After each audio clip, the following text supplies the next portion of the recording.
to another video. So today we are talking about fall to bridge, or some instructors are now saying stretch to bridge because they don't like the idea of an athlete falling, which I completely understand, but I will be intermingling the two terms. They're the same thing. Regardless, the athlete is going to be going backwards into a bridge.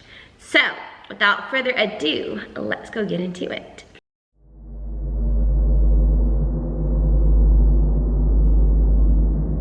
The first thing I teach my athletes is learning the correct technique. Without technique, tumbling will be crap. Just being honest, just being so frank and candid with you. You want technique. I enforce technique, I enforce technique. Ooh, let me say it one more time for those in the back. I enforce technique.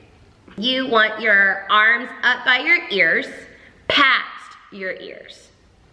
Then from that point, you are going to poke your hips forward. We do not want our booties out. If our booties are poking out and we try to fall to bridge with our booties out, it will hurt our backs. Your back will hurt. So make sure your booty and your hips are poking forward. After that, you want your feet apart. You want your gaze to look at your fingertips, and then from that point, you will follow it down to the ground.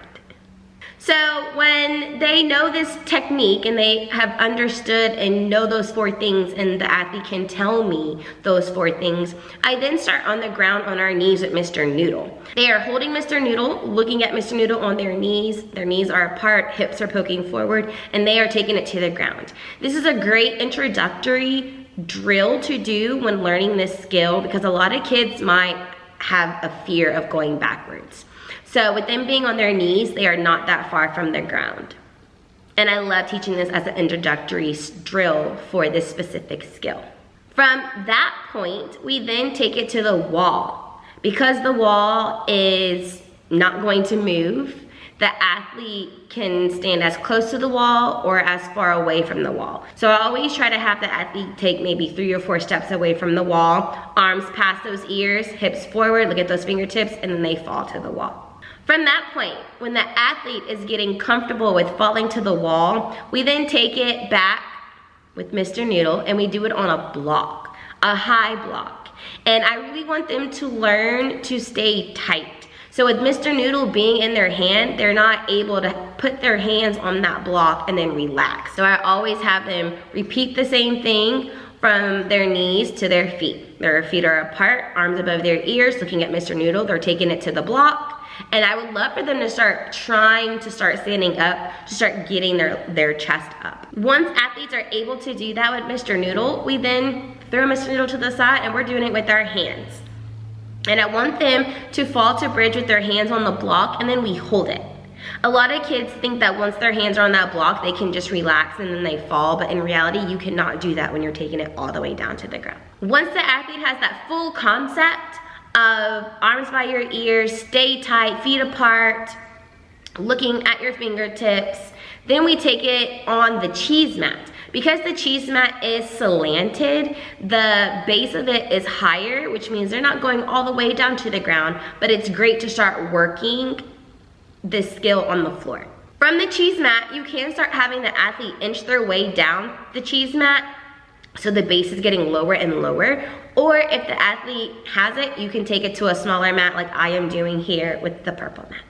Some kids that are afraid to go backwards and go straight down, as another progression drill, I like to go back to the wall and have them fall to bridge on the wall, and then I have them walk their feet out and walk their hands down. Remember to have your athlete walk their feet out.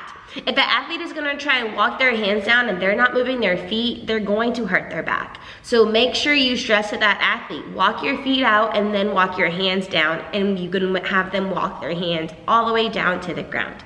This is going to help encourage the athlete to get comfortable with going backwards and going down to the ground. Once the athlete has the skill, the fall to bridge all the way down to the ground completely, or if an athlete is having troubles with blocking, as in they're falling to bridge and their arms are bending or they're bumping their head, then I teach them how to block. My favorite drill for blocking is falling to bridge on the cheese mat, walking your hands down as low as you can to the ground, shoulder shrugging from the cheese mat to the ground.